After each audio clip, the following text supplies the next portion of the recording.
EIC has delivered a higher total return than the S&P 500 over the past year, and it pays a yield of more than 15%. It's a portfolio of CLOs, or collateralized loan obligations. You don't see those discussed much in the finance media or here on YouTube.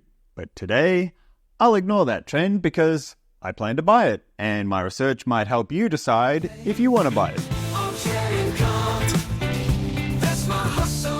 With the yield this high, you have to be careful as there's usually a lot of risk involved. We'll come back to that shortly. The distributions have been mostly consistent, except for the 2020 pandemic when they were reduced from 13.3 cents to 8 cents. That is a negative, but after that reduction, investors were rewarded with some large special distributions and a series of distribution increases, far surpassing the pre-pandemic payouts. One last thing about the distributions I picked up from the second quarter earnings call. Instead of announcing the distribution for the upcoming month or the upcoming quarter, EIC announced distributions of 20 cents per month all the way through to December 2024. I take that as an indication that their income stream can easily cover the distributions for the foreseeable future. You can often pick up some useful nuggets from earnings calls. The company will usually post them on their website, the calls that is, not the nuggets. In this case, you just fill out a form and then you can listen to the audio track of the earnings call. Greetings and welcome to the Eagle Point Income Company's second. I actually find it easier though just to use Seeking Alpha. Nothing to fill out, you just click play. Greetings and welcome to the Eagle Point. And if you don't want to sit through the whole thing listening, they provide a transcript version so you can quickly skim through it by reading. They also provide the slides from the call so you can see all the key numbers and charts. By the way, if you're new to the channel, I retired in 2017, and that's when I got serious about researching my investments in far greater depth. And this channel is where I share what I learn. I mostly focus on stocks and funds paying consistent yields of 8 to 12%, and today we're going to go a little bit above that. And if you'd like a copy of my portfolio, it's called Armchair Insider, link in the description, and it's free.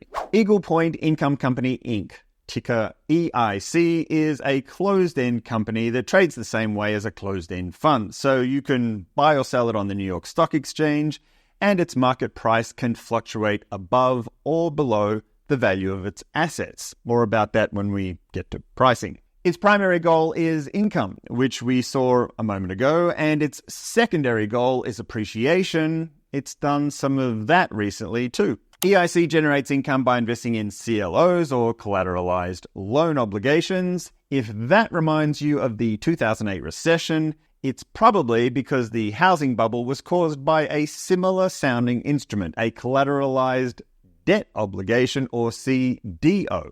In fact, it was a particular type of CDO that caused that problem, the infamous mortgage-backed security, or MBS. The key difference is that mortgage-backed securities were pools of home loans, and those homes ended up being worth less than the loans against them. That's what caused the bubble to burst. CLOs are pools of loans to businesses, and they're secured by assets like inventory and equipment from the business. Both CLOs and mortgage-backed securities have their risks, but they're not the same thing, and CLOs did not cause the 2008 recession. Let's look a little further into how these CLOs work. Hundreds of business loans are pulled together into one CLO. The individual loans are put into categories based on risk. Those categories are called tranches, and each one has a different credit rating.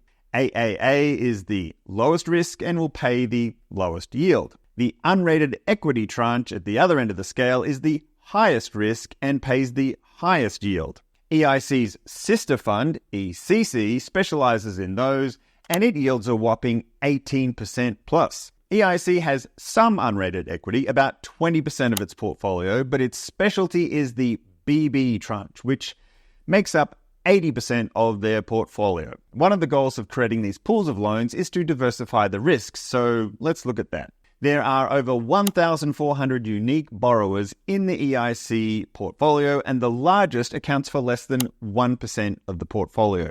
The borrowers are spread across quite a few industries. Here's a list of the top 10 industries, and you can see it's quite the diverse mix. That's a basic explanation of CLOs. If you'd like a deeper understanding of this fund and CLOs in general, I suggest reading this analysis by Reiter's Digest. This is the second article I've recommended by this author. I think they're pretty good. They explain the risks of CLOs and this one versus other CLOs quite well. I've purchased funds before that contain CLOs, but this is the first one I've seriously considered that specializes in them. It was the interview with Stephen Bavaria that piqued my interest. EIC is in the core model portfolio of his Inside the Income Factory investor group. Here are the total returns of EIC versus 3 other CLO funds that I've been considering.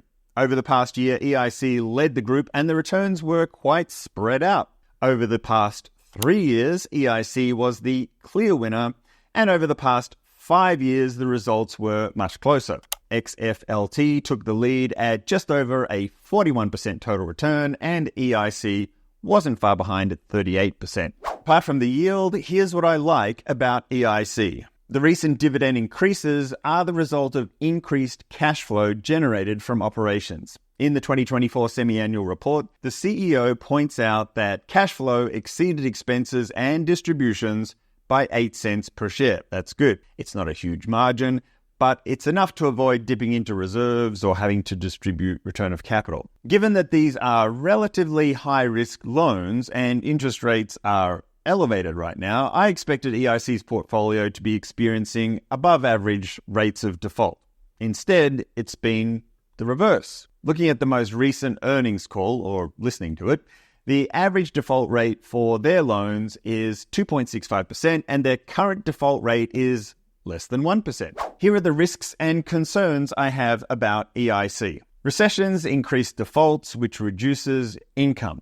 Market fear of a recession, as well as an actual recession, causes the price to fall. That's a risk. Let's return to that 5-year total return chart I showed a minute ago. The 2020 crash wasn't a recession, but it hurt CLO funds across the board. As we saw earlier, EIC's distributions were reduced, but the larger impact was on the price. The market anticipated mass defaults, and there was a huge sell-off. Well, the mass defaults didn't really happen, but it shows that these funds can be far more volatile than the overall market. My point is, if there's a recession, EIC's price will probably get whacked pretty hard. If you want something less volatile, you could consider the preferred shares issued by EIC. For example, the EICC preferred pays a yield of 8%.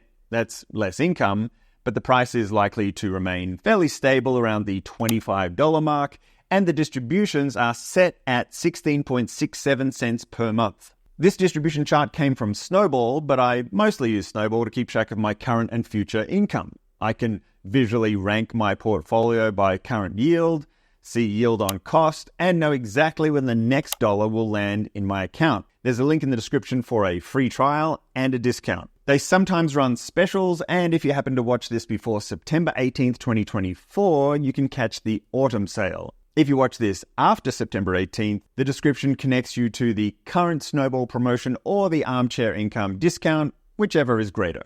Complicated, actively managed funds like this have high fees. That's just a fact of life. I couldn't find the numbers on the company website, and the fee breakdown on CEF Connect isn't always accurate, so I went to the source, the 2024 semi-annual report. If you add up these 4 expenses on page 21, in other words, fees that were paid to people who work for the company, then divide by net assets on page 25, it comes to 1.6%. So that excludes taxes and interest because those aren't paid to people who work for the company. So 1.6% is a higher number than you'll pay for an equity fund that buys stocks, but these funds have a lot more moving parts. So if you want to diversify into CLOs, be prepared to pay fees like these. Of course, the yield is net of these fees, so you don't notice them, but it's still important to know what's going on behind the scenes. EIC trades like a closed-end fund, so the price can be above or below the NAV. The price-to-NAV ratio is quite volatile, so it's hard to say what's normal just looking at averages. During the pandemic crash, it fell to a 50% discount and it peaked at a 25% premium. That's a huge range. As I record this, it's trading at a premium of 7.6% to NAV, which I consider to be okay. If the premium rises back above 10%, well, I'd be hesitant to buy it at that level. I plan to start buying EIC within the next week or two of recording this. I haven't decided the amount yet, but I'll probably cap it at 3% of the portfolio because it is at the risky end of the spectrum for me. I'll buy it based on the assumption that the yield is currently higher than normal at 15% and will trend down eventually to somewhere in the 9 to 12% range as the Fed cuts interest rates. There may be some price appreciation as the market becomes a bit more confident that lower interest rates means less risk of default, but I'm not counting on that. If the price remains flat and the yield settles to 9 to 12%, I'm happy to hold it indefinitely. My general approach to ultra-high yield funds like this is to withdraw part of the income, about 8%, and reinvest the rest, which is currently an additional 7%. Reinvesting almost half the distribution allows the portfolio income to grow faster than inflation and build up additional cash flow in case EIC stumbles in the future. If you want updates on when I buy it and the rest of my portfolio, click the Armchair Insider link in the description. It comes out about once a month. That interview I mentioned earlier with Stephen Bavaria, where he discusses the income factory approach, will be clickable over here. And that wraps it up for this look at EIC. More Armchair Income coming soon. Armchair Income.